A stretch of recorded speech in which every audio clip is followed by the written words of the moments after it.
4:15 in the morning. The Persian Gulf. The USS Gerald R. was already turning into the wind, her 4 electromagnetic catapults humming with a power that vibrated through the 90,000 tons of steel beneath the flight deck. This was not a training exercise or a routine freedom of navigation patrol. This was the commencement of Operation Blind Light, the largest carrier-based strike in the region in over 2 decades. Whether the Iranian integrated air defense system would detect the incoming strike or wake up to a world of static and fire remained the only question that mattered to the thousands of sailors and aviators currently at battle stations. The air above the deck was thick with the heavy humidity of the Gulf, carrying the sharp, chemical bite of JP-5 jet fuel and the iron smell of the sea. White and yellow shirts moved like ghosts under the dim, red-tinted deck lighting, their hand signals the only form of communication in a world dominated by the rising scream of jet engines. On the number 1 catapult, an FA-18 Golf Growler from Electronic Attack Squadron 135 sat poised, its twin engines glowing a pale blue in the darkness. This aircraft, the vanguard of the electronic warfare component, would be the first to leave the deck. Its mission was to lead the way for 60 other aircraft, providing a digital umbrella that would hide the strike package from enemy eyes. The pilot, a commander with over 2,000 flight hours, adjusted his night vision goggles and checked the status of the jamming pods mounted beneath the wings. Beside him, the electronic warfare officer monitored the passive sensors, watching the electronic horizon for the first sign of an Iranian search radar. Exactly 40 seconds later, the flight deck officer dropped to one knee and pointed forward. The electromagnetic aircraft launch system engaged with a sound like a giant whip cracking across the water. The EA-18 Golf Growler was hurled forward, accelerating from 0 to 160 knots in less than 2 seconds. The physical shock of the launch pressed the crew back into their seats, the G-force making every limb feel as though it were made of lead. The aircraft cleared the bow, dipped slightly toward the black water, and then climbed steeply into the night sky. Within minutes, the remaining 3 catapults were firing in a rhythmic, mechanical dance of precision and power. The strike package was a massive undertaking of coordination and military discipline. It consisted of 32 FA-18 Super Hornets, 12 F-35 Bravo stealth fighters, 4 EA-18 Golf Growlers, and 2 E-2 Charlie Hawkeye early warning aircraft. Supporting this aerial armada from the surface were 2 Arleigh Burke-class destroyers and 1 Ticonderoga-class cruiser, their Mark 41 vertical launch systems, already primed with Tomahawk cruise missiles to provide additional kinetic weight to the opening minutes of the engagement. The objective was clear and absolute: the total destruction of every long-range surveillance and engagement radar along a 300-mile stretch of the Iranian coastline. As the aircraft formed up in the darkness at an altitude of 25,000 feet, the scale of the operation became visible on the tactical displays. The strike group was divided into 4 distinct waves, each assigned to a specific sector of the coast. The first wave would target the primary early warning sites near Bandar Abbas and Bushehr, while the subsequent waves would move inland to neutralize the mobile surface-to-air missile batteries. The pilots maintained radio silence, using secure data links to share information between the various platforms.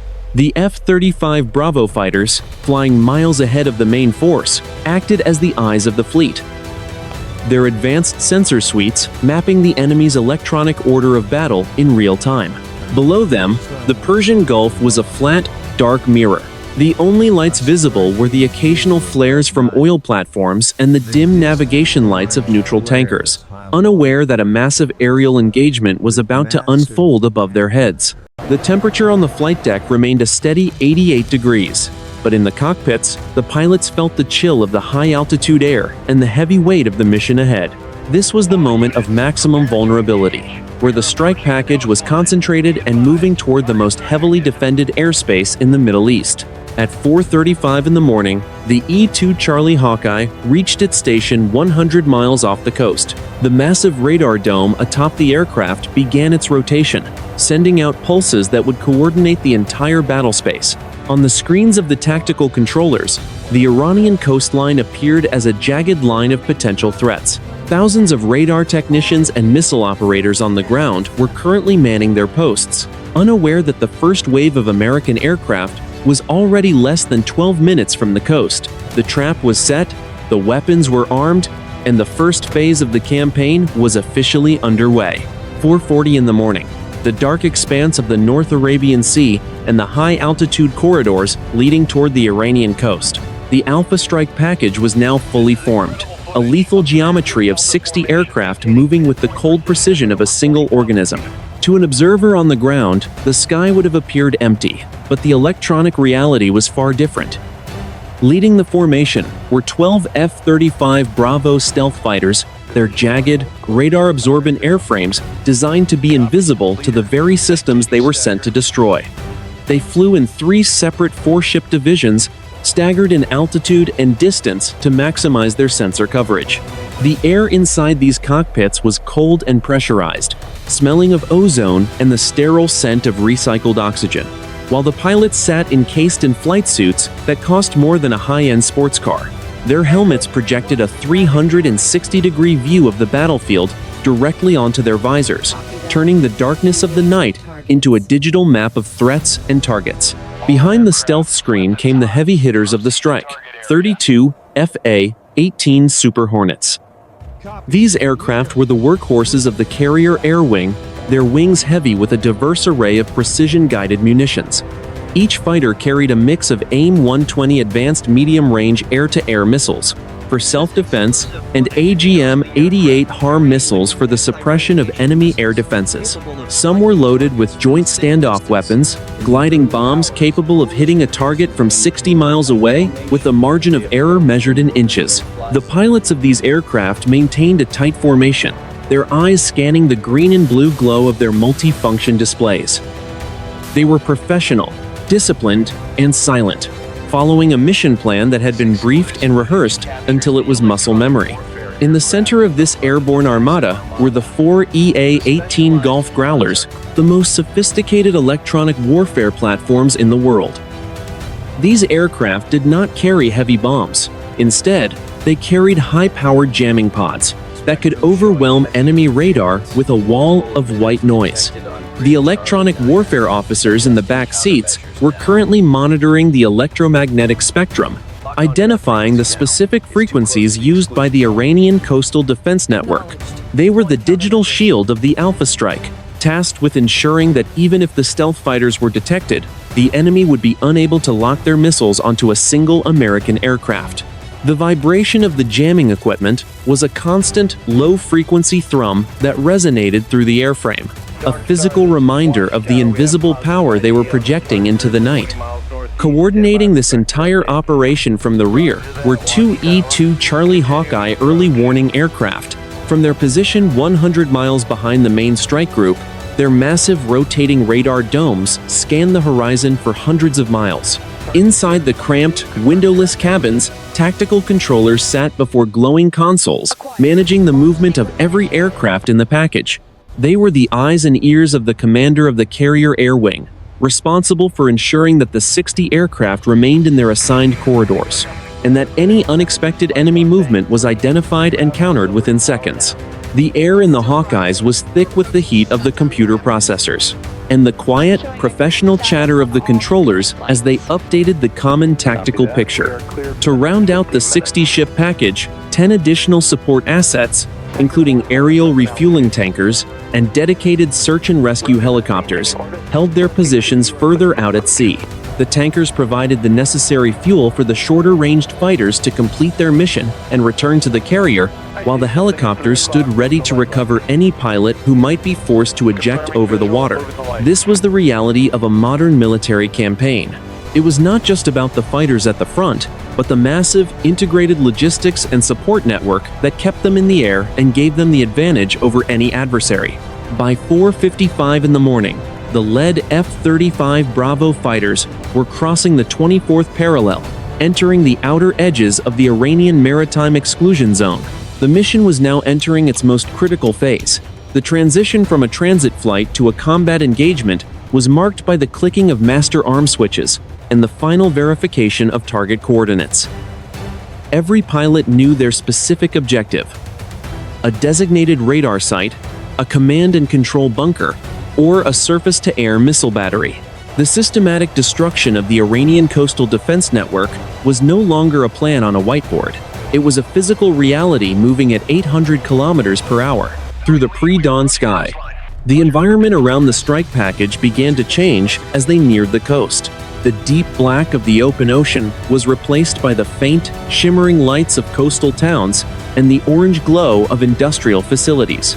The air grew more turbulent as it moved over the rising terrain of the Iranian interior, causing the heavy aircraft to shudder and buck against their flight controls.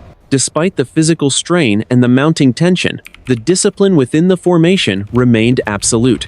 There were no voices on the radio, only the data link chirping, as information flowed between the aircraft, confirming that every unit was in position for the opening salvo of Operation Blind Light. 5 in the morning. The invisible boundary of the Iranian Maritime Identification Zone. The 4 EA-18 Gulf Growlers transitioned from passive monitoring to full-spectrum electronic attack, effectively erasing the American strike package from the enemy's long-range surveillance sensors. The Iranian radar operators on the coast would see only a wall of blinding static on their consoles, but the critical question remained whether they would interpret this as a technical malfunction or the immediate precursor to a massive kinetic strike. The cockpit of the lead Growler was filled with the low-frequency drone of the ANALQ-99 jamming pods, and the air smelled faintly of hot electronics and dry pressurized oxygen. Outside, the night was a vast, cold void, lit only by the distant, flickering lights of the coastal oil refineries and the dim glow of the tactical displays inside the pressurized cabin. The electronic warfare officers in the rear seats of the Growlers worked with clinical speed, their fingers dancing across touchscreens to prioritize the most dangerous threats. They targeted the S-band early warning radars first, using a technique known as standoff jamming to flood the Iranian receivers with billions of watts of electromagnetic noise. This created a massive blind spot in the Iranian Integrated Air Defense System, a digital corridor 60 miles wide through which the rest of the strike package could pass undetected. The sheer volume of energy being projected was so intense that it caused the sensitive instruments on neutral civilian vessels below to experience intermittent interference and ghosting. On the Iranian mainland, inside the hardened radar bunkers of the Coastal Defense Command, the situation was rapidly deteriorating into confusion. The primary surveillance radar at Bandar Abbas, a massive array designed to detect targets out to 300 kilometers, was the first to be neutralized. The operators initially attempted to frequency hop, shifting their transmission to different bands to escape the interference, but the Growler's advanced receivers tracked every move in milliseconds. The American electronic attack was not a blunt instrument. It was a surgical application of waveforms designed to mimic the enemy's own signals and then distort them beyond recognition. The tactics being employed were a masterclass in modern suppression of enemy air defenses, a coordinated effort involving the entire carrier air wing. While the Growlers provided the broad-spectrum noise, the F-35 Bravo stealth fighters used their own AN/APG-81 active electronically scanned array radars to perform precision electronic sensing. They identified the exact coordinates of the Iranian emitters, even those that were trying to stay silent to avoid detection. This data was instantly shared across the Link 16 tactical network, allowing the 32 FA-18 Super Hornets to program their AGM-88 HARM missiles, with high-fidelity target locations before they even crossed the coastline. Inside the command centers of the Iranian Revolutionary Guard, the silence of the radar screens was replaced by the frantic chatter of radio operators trying to establish contact with outlying batteries. The American jamming was now extending into the VHF and UHF radio bands, making verbal communication between the coastal units and the Central Command almost impossible. This forced the Iranian commanders to rely on landline telephones and fiber optic cables, significantly slowing their reaction time and preventing them from forming a coherent defensive response to the incoming threat. The electronic veil was not just blinding the enemy, it was decapitating their ability to command and control their forces in real time. The environmental conditions over the Gulf continued to play a role in the effectiveness of the electronic strike. A temperature inversion layer near the surface was trapping the jamming signals, causing them to duct along the coastline and increase their effective range. This atmospheric fluke meant that even secondary radar sites located further inland were experiencing significant degradation in their performance. The air remained still and heavy with salt, a silent witness to the invisible war being waged across the electromagnetic spectrum. The American aviators could not see the energy they were projecting, but they could see the results on their screens as one Iranian radar icon after another turned from a solid red threat to a flickering, uncertain gray. By 5:15 in the morning, the electronic preparation of the battlefield was complete. The Iranian Coastal Defense Network was a shattered collection of isolated units, each one blind and unable to communicate with its neighbors. The strike package was now less than 40 miles from the first set of targets, moving at 900 kilometers per hour through the digital fog they had created. The pilots of the Super Hornets tightened their grip on their flight sticks, their thumbs hovering over the weapon release buttons. The invisible phase of Operation Blind Light was over, and the kinetic phase, characterized by fire and high explosives, was about to begin. The transition from electronic to physical destruction would be sudden and absolute. The coordinates for the primary radar at Bandar Abbas and the S-300 surface-to-air missile batteries near Bushehr were already locked into the guidance systems of the incoming missiles. The American forces had achieved total electronic dominance, and the path was now clear for the heavy ordnance to find its mark. In the quiet of the pre-dawn darkness, the only sound was the steady, rhythmic breathing of the pilots and the distant, muffled roar of 60 jet engines pushing the strike force toward the point of no return. 5:20 in the morning. The 60 aircraft of the carrier strike group began their final descent toward the jagged Iranian coastline. They were crossing the fence, transitioning from the safety of international airspace into the most heavily defended territory in the region, at a speed of 900 kilometers per hour. The humidity of the Persian Gulf was a physical weight, a thick mist that clung to the canopy glass as the fighters dropped to an altitude of only 500 feet above the water. This low-level approach was designed to use the curvature of the Earth and the rugged coastal terrain to mask their approach from any Iranian infrared or visual observers who might have survived the electronic blackout. The salt-thick air was illuminated by the faint, bruised orange glow of the sun just beginning to bleed over the horizon, casting long, distorted shadows of the aircraft against the dark surface of the sea. The lead F-35 Bravo fighters, belonging to Marine Fighter Attack Squadron 211, were the first to cross the shoreline. At coordinates 27 degrees north, 56 degrees east, the stealth fighters activated their internal weapon bay heaters, preparing the air-to-ground munitions for immediate release. The pilots felt the aircraft buck and shudder as they encountered the turbulent thermals rising from the sun-warmed coastal rocks. Inside the cockpits, the smell of recycled oxygen was replaced by the phantom scent of scorched metal and jet exhaust. As the engines worked at high thrust to maintain their low-altitude penetration, the landscape below was a desolate expanse of gray limestone and deep, shadowed ravines that offered the perfect sanctuary for the approaching strike. Behind the stealth vanguard, the 32 FA-18 Super Hornets of Strike Fighter Squadron 143 split into 4 ship divisions. Each division was assigned a specific corridor through the coastal mountains, following pre-programmed GPS waypoints that kept them below the detection envelopes of the remaining Iranian radar sites. The pilots flew with white-knuckled precision, their eyes alternating between the terrain-following radar displays and the real-world obstacles rushing past their wings at 15 kilometers per minute. The physical strain of low-level flight was immense, requiring constant micro-adjustments to the flight controls to avoid the rising ridgelines that seemed to jump out of the morning haze. The electronic environment remained a chaotic swirl of noise and silence, while the EA-18 Golf Growlers continued to flood the primary frequencies with jamming. The pilots of the strike package relied on their passive sensors to detect any sudden change in the enemy's posture. Every time a pilot caught a glimpse of a hardened bunker or a camouflaged vehicle through the cockpit glass, the tension in the formation ratcheted higher. They were now deep inside the engagement zones of the S-300 and HQ-9 surface-to-air missile systems, relying entirely on their training. and the invisible shield provided by the electronic warfare detachment. The silence on the radio was absolute, a professional discipline that underscored the gravity of the mission they were about to execute. As the strike group moved further inland, the E-2 Charlie Hawkeye controllers monitored the fence crossing from their station over the water. They watched as the 60 blue icons on their screens merged with the topographical features of the Iranian coast, confirming that the terrain masking was working as intended. No Iranian interceptors had been scrambled from the nearby airfields at Bandar Abbas or Lar, suggesting that the initial electronic attack had been even more effective than predicted.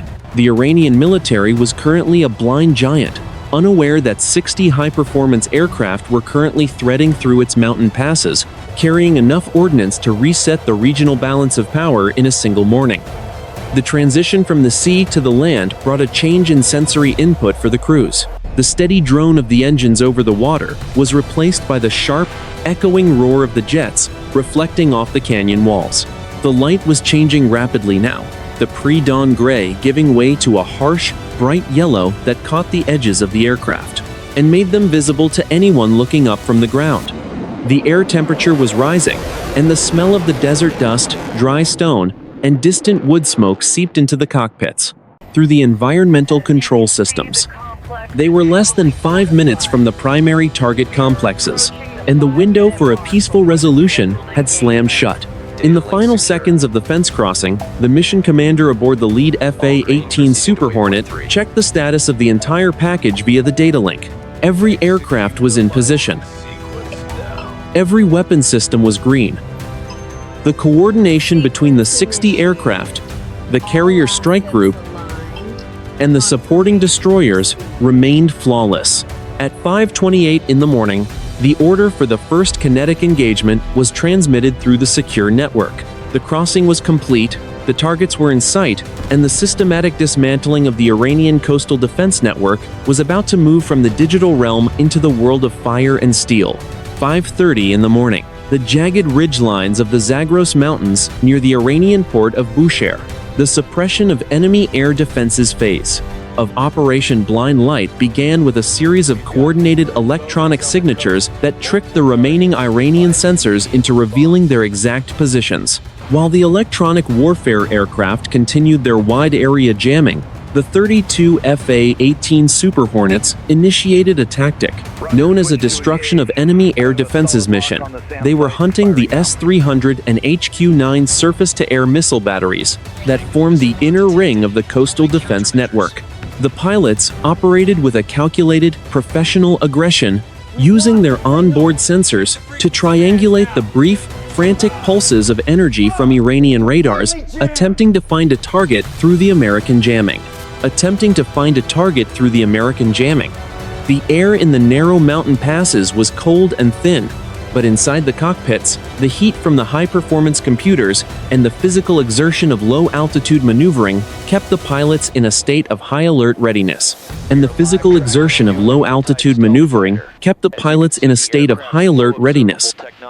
The F-35 Bravo stealth fighters, flying in a low observable configuration, acted as the primary scouts for the mission. They used their advanced electro-optical targeting systems to identify the heat signatures of the Iranian missile launchers hidden beneath camouflage netting and inside hardened concrete revetments. This targeting data was fed directly into the mission computers of the Super Hornets, allowing them to fire their AGM-88 HARM missiles from behind the cover of the mountain peaks.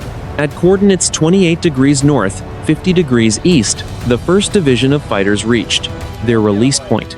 The mission was moving with a systematic lethality that left the defenders on the ground with no time to coordinate a counterattack. The pilot of the lead Super Hornet depressed the weapon release button on the control stick. The AGM-88 HARM missile shrieked off the underwing station, a 3-meter spear of white fire and gray smoke punching forward into the morning haze. The cockpit rattled with the violent physical shock of the motor ignition, and the sharp chemical smell of solid rocket propellant momentarily seeped through the environmental seals. The missile accelerated instantly to 3 times the speed of sound, its seeker head locked onto the electronic pulse of an Iranian S-300 engagement radar located 5 miles ahead. The 250-pound warhead punched straight through the roof of the mobile radar command van, detonating with a high-velocity blast that shredded the sensitive electronic cooling systems and internal circuitry. The van erupted in a jagged fireball, the pressure wave bending the thick steel support struts of the radar array until they snapped like dry twigs. Shards of glass and white-hot metal were sent flying in every direction, cutting through the nearby support vehicles and igniting the fuel tanks of a nearby transport truck. Black, oily smoke began to boil upward, a funeral pyre for the brain of the missile battery. The Iranian crew members who survived the initial blast scrambled from their positions, their faces blackened, and their uniforms torn by the force of the explosion. One operator desperately tried to engage the manual override for the adjacent missile launcher, but the connection was severed by the heat of the fire. The launcher itself, now headless and without guidance, sat motionless as the remaining American aircraft screamed overhead. The secondary explosions from the ammunition crates nearby created a rhythmic, thunderous clapping sound that echoed through the narrow valley. A thick, choking cloud of cordite and burning rubber settled over the wreckage of the S-300 battery. The once lethal surface-to-air missile site was reduced to a blackened scar on the hillside. Its ability to threaten, the strike package completely neutralized within 30 seconds of the first launch. The American pilots did not wait to watch the fire. They were already banking hard toward their next set of coordinates, leaving the chaos of the impact zone behind as they pressed deeper into enemy territory. Following the destruction of the primary engagement radars, the strike group moved to neutralize the remaining mobile launchers. Without their central command and control, the individual Iranian batteries were forced to operate in autonomous mode, making them far less effective and highly vulnerable to the F-35 Bravo's precision munitions. In the span of 12 minutes, 14 separate surface-to-air missile sites were eliminated across the Bushehr and Bandar Abbas sectors. The result was a total collapse of the Iranian air defense ring, creating a wide-open corridor for the main force of the Alpha Strike to reach the primary coastal radar installations. The systematic dismantling of the defenses was a testament to the integrated training of the United States Navy and Marine Corps aviation units. Every launch was recorded, every hit confirmed by satellite imagery and the onboard cameras of the stealth fighters. The cost to the Iranian forces was catastrophic. Millions of dollars in advanced weaponry and dozens of highly trained technicians were lost in the opening hour. For the American forces, the cost remained remarkably low, with no aircraft lost and only minor damage to one Super Hornet's external fuel tank from a piece of high-altitude debris. The air over the Iranian coast was now cleared of its primary threats, and the focus of Operation Blind Light shifted to its ultimate objective. 5:35 in the morning. The primary long-range surveillance radar at Bandar Abbas, the crown jewel of the Iranian early warning network. The FA-18 Super Hornets of Strike Fighter Squadron 143 were now less than 15 miles from the target, flying at a sustained speed of 950 kilometers per hour. This massive radar array, a towering lattice of steel and high-frequency emitters, was the eyes of the entire southern coastline, and its destruction was the primary strategic objective of Operation Blind Light. The morning sun was now a sharp, blinding gold on the horizon, catching the gray titanium of the fighter jets as they popped up from their low-altitude approach to achieve a superior release angle. The air at this altitude was crisp and clear, providing the onboard targeting pods with a perfect infrared view of the massive concrete bunkers and the rotating radar mast ahead. Inside the cockpits, the pilots were no longer maneuvering to hide. They were positioning for the kill. The mission commander coordinated the strike via the data link, assigning specific aim points to each two-ship section to ensure total coverage of the radar complex. The target coordinates 27 degrees, 15 minutes north, 56 degrees 12 minutes east were locked into the guidance systems of the 2,000-pound Joint Direct Attack munitions hanging from the heavy-duty pylons. The technical precision of the United States Navy was on full display as the 60 aircraft of the strike package functioned as a single, calibrated machine, each pilot holding their breath as the countdown to weapon release reached 0. The trigger was squeezed. From the belly of the lead Super Hornet, two 2,000-pound bombs fell away, their silver bodies glinting in the early light before their tail fins snapped open to grip the air. The aircraft lurched upward, suddenly lightened by 2 tons of high explosives, as the pilot banked hard to the left to avoid the anticipated blast zone. The bombs accelerated in a steep, screaming dive, their internal GPS seekers making micro-adjustments to stay on a vertical path toward the center of the radar array. The air around the falling ordnance hissed with the friction of 300 meters per second, a sound that was drowned out only by the receding roar of the jet engines. The first warhead punched straight through the reinforced steel roof of the primary transmitter hull, penetrating 4 meters of concrete before the delayed action fuse triggered the main charge. A massive white-hot fireball erupted instantly from within the structure, the pressure wave shattering every window and unreinforced wall within a 300-meter radius. The towering radar mast, a structure weighing over 80 tons, was lifted 3 meters off its foundations by the force of the internal detonation before it buckled and collapsed into the inferno. Steel beams, glowing orange from the heat, were twisted into useless scrap as the building's skeletal frame gave way under the weight of the falling debris. Inside the command bunker, the reaction was one of pure, unmitigated chaos. The ground shook with the violence of a magnitude 7 earthquake, throwing Iranian officers against the walls and severing the main power conduits. Secondary explosions from the backup generators and fuel stores ignited a series of rolling detonations that sent plumes of thick, black smoke boiling out of the ventilation shafts. Men scrambled toward the emergency exits, but the intense heat reaching temperatures of over 2,000 degrees melted the heavy steel blast doors in their tracks. The once sophisticated command center was transformed into a lightless, airless tomb in less than 10 seconds. A heavy, dead silence followed, the initial thunder of the strikes, broken only by the crackle of burning electronics and the distant, fading whine of the American jets. Where a state-of-the-art radar facility had stood, moments before, there was now only a cratered ruin of smoking concrete and twisted metal. The black smoke rose in a straight, oily column, 2,000 meters into the air, visible from the carrier deck 60 miles away. The Big Bird radar was gone, and with it, the Iranian military's ability to track any movement in the Strait of Hormuz. The tactical significance of the impact was immediate and absolute. On the screens of the E-2 Charlie Hawkeye, the massive red icon representing the Bandar Abbas radar flickered once and then vanished, replaced by the symbol for a confirmed kill. The destruction of this node effectively blinded the Iranian Air Force and Navy in the sector, leaving their remaining coastal assets isolated and vulnerable. The first and most difficult objective of the kinetic phase had been achieved with surgical efficiency. The Super Hornets did not linger to admire the destruction. They were already reforming their divisions, their sensors scanning for any signs of an Iranian response. The mission was only half complete, and the remaining radar sites along the coast were now being prioritized for immediate follow-on strikes. The air over Bandar Abbas was thick with the smell of burnt rubber, jet fuel, and pulverized stone, the scent of a strategic shift in the theater. Operation Blind Light was moving forward, and the Iranian coastline was now a wide-open door. 5:45 in the morning.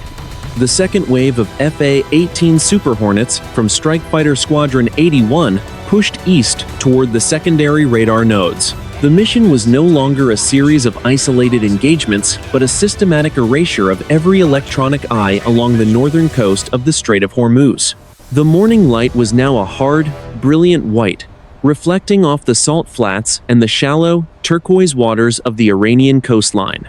The air inside the cockpits remained cold, but the pilots could feel the growing heat of the sun through the canopy glass, a reminder that the window of total darkness had closed. The coordination of this phase was managed with surgical precision by the tactical controllers aboard the E-2 Charlie Hawkeye.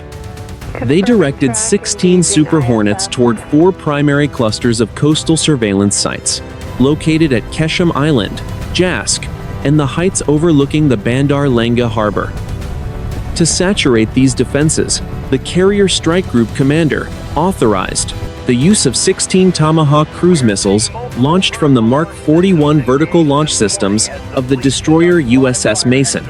The cruise missiles, flying just 50 feet above the wave tops at 880 kilometers per hour, were timed to impact their targets within 90 seconds of the airborne strike. At coordinates 26 degrees 45 minutes north, 55 degrees 50 minutes east, the 1st Division of Super Hornets reached the weapon release point for the Keshem Island radar facility.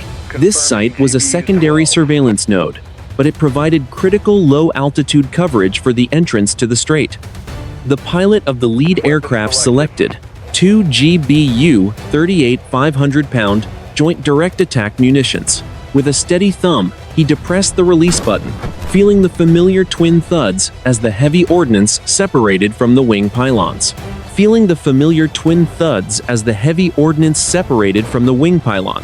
The bombs transitioned instantly into a guided glide, their internal GPS receivers locking onto the specific coordinates of the radar control van and the primary power transformer. The impact was absolute. The 500-pound warheads struck with a delay of only 3 seconds between them, ensuring that the first blast would strip away any external shielding, before the second delivered the killing blow to the internal systems.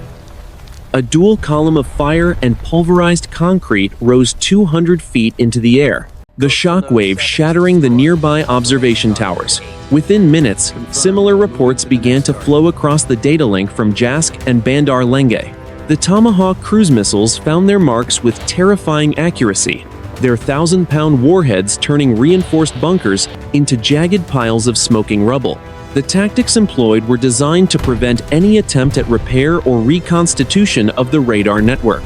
By hitting the power infrastructure and the set command and control vans simultaneously, the United States Navy ensured that even if the physical radar masts were replaced, there would be no electronic brain to drive them. The 60 aircraft of the Alpha Strike were now operating in an environment of total electronic superiority.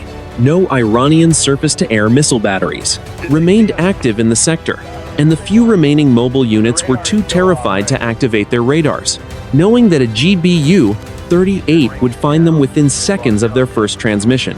The results of this systematic destruction were devastating for the Iranian maritime defense posture. In less than 45 minutes, over 24 separate radar sites and 12 communication hubs had been obliterated. The entire southern coast, Iran was now a digital black hole, incapable of detecting a single ship or aircraft moving through the Persian Gulf. The strategic curtain that had once monitored the world's most critical oil choke point had been torn down, leaving the Iranian Revolutionary Guard Navy blind and unable to coordinate any meaningful maritime response. The pilots of Strike Fighter Squadron 81 maintained a professional, detached focus as they completed their mission.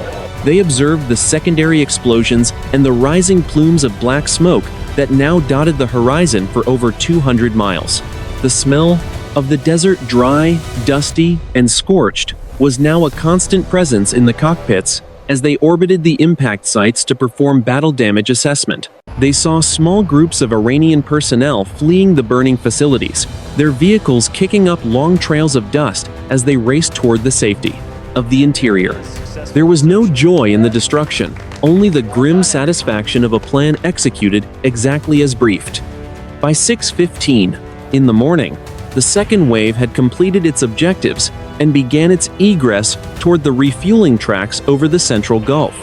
The systematic phase of Operation Blind Light was a success, with every designated target on the master list confirmed, destroyed, or neutralized. The cost to the foreign military forces included the total loss of their southern maritime surveillance capability and the destruction of over $200 million worth of advanced electronic infrastructure. The United States forces had achieved every tactical goal without the loss of a single airframe. The stage was now set for the final phases of the operation, where the focus would shift to maintaining this dominance against any desperate attempt at an Iranian counterstrike. 6:20 in the morning. The high-altitude air 40 miles north of Bandar Abbas, the Iranian Air Force, finally reacting to the systematic destruction of their coastal eyes, scrambled a pair of 4 Phantom interceptors from a hardened underground alert facility. These aging but still lethal supersonic jets roared down the runway, their twin engines dumping raw fuel into the afterburners to create long, orange plumes of fire against the pale morning sky. The Iranian pilots were flying blind, stripped of their ground-controlled interception radar, and forced to rely on their own onboard sensors to find the American invaders. The air inside their cockpits was hot and vibrated with the raw mechanical power of 1960s technology, a stark contrast to the silent digital world of the stealth fighters waiting for them in the darkness above. Orbiting at 35,000 feet, 4 F-35 Bravo stealth fighters from Marine Fighter Attack Squadron 211 held their position in a combat air patrol. They had been watching the Iranian airfield for 20 minutes, their passive infrared sensors tracking the heat signatures of the Phantoms. From the moment their engines had turned over, the American pilots did not need to activate their own radars to see the enemy. The F-35 Bravo's distributed aperture system provided a perfect 360-degree view of the battle space. The cockpit was a temple of quiet efficiency, the only sound the steady, rhythmic hiss of the life support system and the occasional soft chime of a tactical update. The engagement began at a range of 40 miles. The mission commander of the F-35 division authorized a long-range intercept to prevent the Iranian jets from reaching the vulnerable refueling tankers loitering over the Gulf. At coordinates 27 degrees 40 minutes north, 56 degrees 10 minutes east, the lead stealth fighter opened its internal weapons bay. The movement was fluid and precise, a hidden door in the smooth underbelly of the jet sliding open to reveal a pair of AIM-120 advanced medium-range air-to-air missiles. The cold air of the stratosphere rushed into the bay, creating a low-frequency whistle that the pilot could feel through the airframe. The trigger was squeezed. The AIM-120 missile dropped from its rail, falling clear of the stealth fighter for a fraction of a second, before its solid-fuel rocket motor ignited with a deafening roar.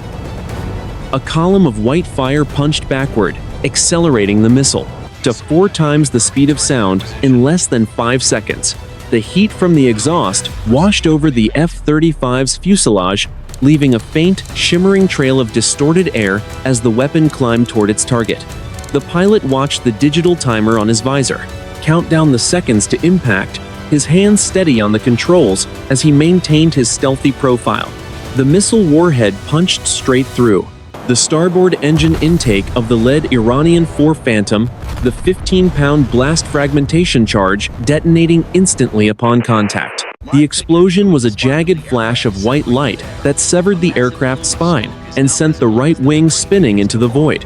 The jet erupted into a massive fireball of burning aviation fuel and hydraulic fluid, the pressure wave shredding the fuselage into thousands of pieces of glowing aluminum. The Iranian pilot had no time to reach for the ejection handle. The cockpit was consumed by the fire. Before the brain could process the impact, the second Iranian fighter pulled into a violent 6G brake to the left, the pilot desperately pumping flares to distract any follow-on missiles. But the American stealth fighters remained invisible, and a second AIM-120 was already closing the distance at 3,000 kilometers per hour. The missile drove into the tail section of the Phantom, obliterating the vertical stabilizer and sending the aircraft into an unrecoverable flat spin. The jet fell straight down, a screaming torch of fire that eventually slammed into the desert floor, creating a secondary explosion that sent a mushroom cloud of dust and smoke 500 feet into the air. Black smoke and burning debris were all that remained of the Iranian interception attempt. The sky was once again owned by the United States, the silence of the high-altitude desert returning as quickly as it had been broken. The EA-18 Gulf Growlers shifted their jamming patterns to cover the egress of the strike package, ensuring that any surviving Iranian units would remain unable to coordinate a second response. The American pilots checked their fuel states and weapon counts, their voices calm and professional as they reported the 2 confirmed kills to the tactical controllers aboard the Hawkeye. The failure of the Intercept was the final proof of the total air superiority achieved during Operation Blind Light. The Iranian Air Force had attempted to challenge the carrier air wing and had been swept from the sky, without ever seeing the aircraft that killed them. The cost was 2 aircraft and 4 crew members lost in less than 3 minutes of engagement.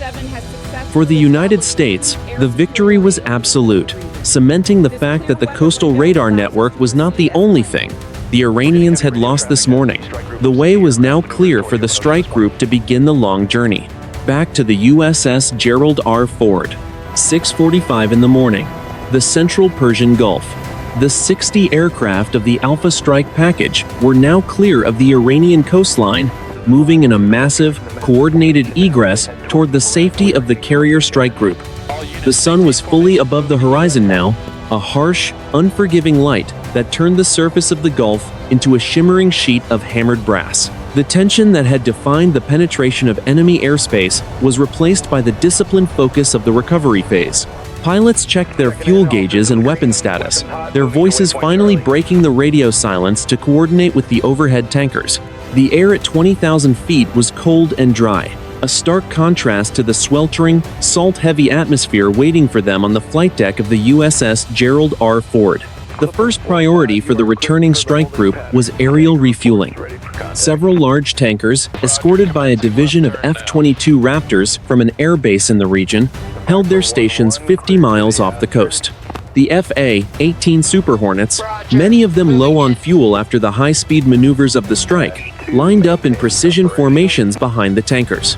The pilots eased their aircraft forward, the refueling probes extending with a mechanical click. The connection was made with a slight jar as the fuel lines locked, and thousands of pounds of JP-5 jet fuel began to flow into the thirsty fighters.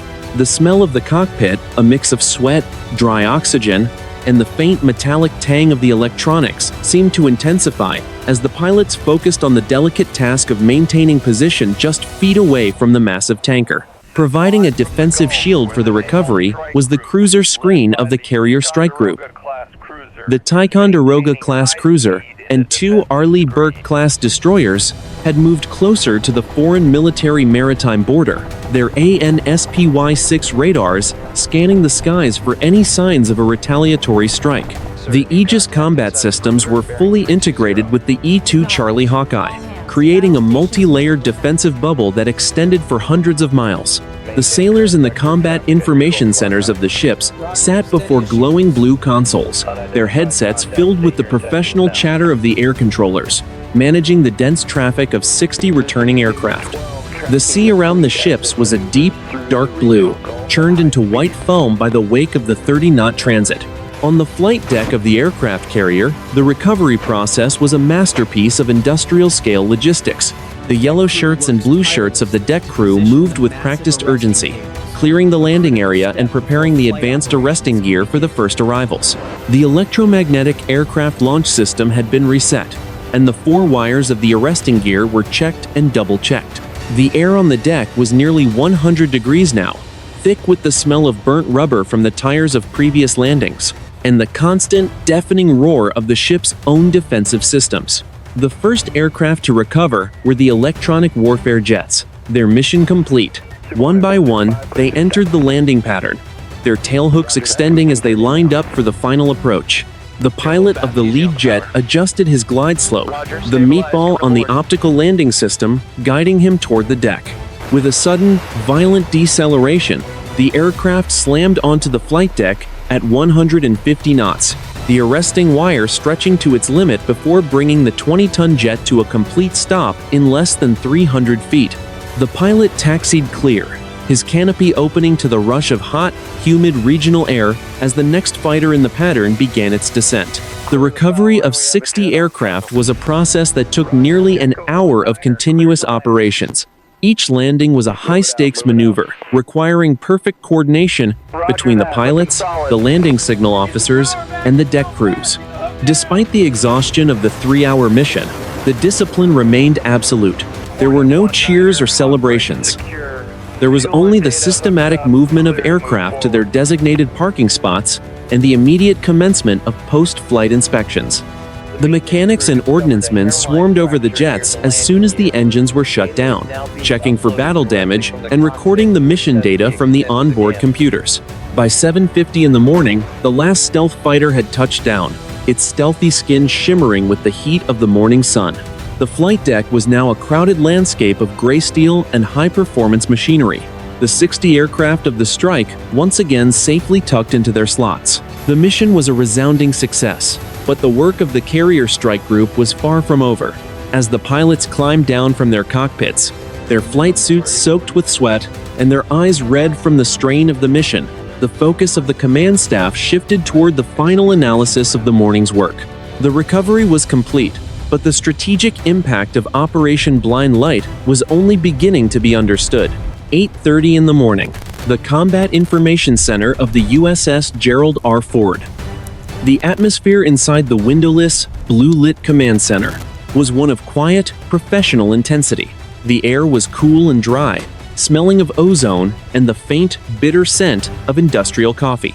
On the massive wall-sized tactical displays, the red icons that had previously saturated the northern coastline of the Persian Gulf had been replaced by gray markers indicating confirmed neutralization.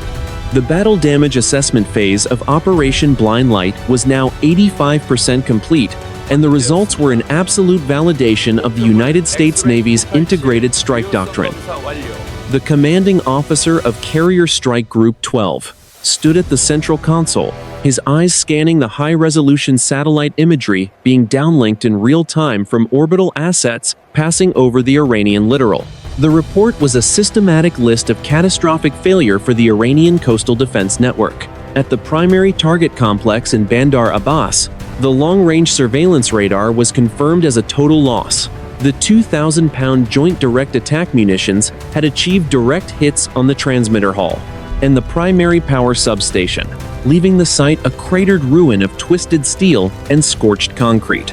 Similar results were recorded at S-300 surface-to-air missile batteries near Bushehr, where every engagement radar had been obliterated by AGM-88 HARM missiles. The Iranian integrated air defense system in the southern sector had been effectively decapitated, leaving a 300-mile gap in their early warning coverage. The strategic results of the 90-minute engagement were tabulated in precise, spoken English for the final mission report. Total enemy assets destroyed included 24 coastal radar installations, 12 hardened command and control bunkers, 8 mobile surface-to-air missile launchers, and 2 Phantom interceptors. Casualties among the Iranian Revolutionary Guard were estimated at between 140 and 180 personnel, primarily technicians and radar operators caught in the initial kinetic strikes. The systematic nature of the destruction meant that the Iranian military would require months, if not years, of high-intensity reconstruction to restore even a fraction of their previous surveillance capability. For the United States forces, the cost of the operation was remarkably light, a testament to the effectiveness of the electronic warfare and stealth components. One FA-18 Super Hornet had returned with minor shrapnel damage to its left horizontal stabilizer from a proximity detonation, and 2 other aircraft required routine maintenance on their electronic cooling systems. There were 0 American casualties and 0 airframes lost. The mission had achieved every tactical and strategic objective without a single pilot being forced to eject or a single sailor being put at direct risk of enemy fire. The strategic shift in the theater was immediate. With the coastal radars dark, the Strait of Hormuz was now a transparent corridor for the United States 7th Fleet and international shipping. The Iranian Navy, deprived of its shore-based eyes, was forced to withdraw its fast attack boats to their home ports, unable to coordinate any meaningful maritime harassment without the risk of being engaged by American air power they could no longer see coming. The blind light of the operation had become a physical reality, casting a long shadow over the Iranian military's ability to project power beyond its own shoreline. In the final minutes of the briefing, the strike group commander authorized the transition from combat operations to a sustained presence posture. The carrier strike group would remain on station 60 miles off the coast, maintaining a constant combat air patrol of F-35 Bravo fighters to ensure the radar sites remained inactive.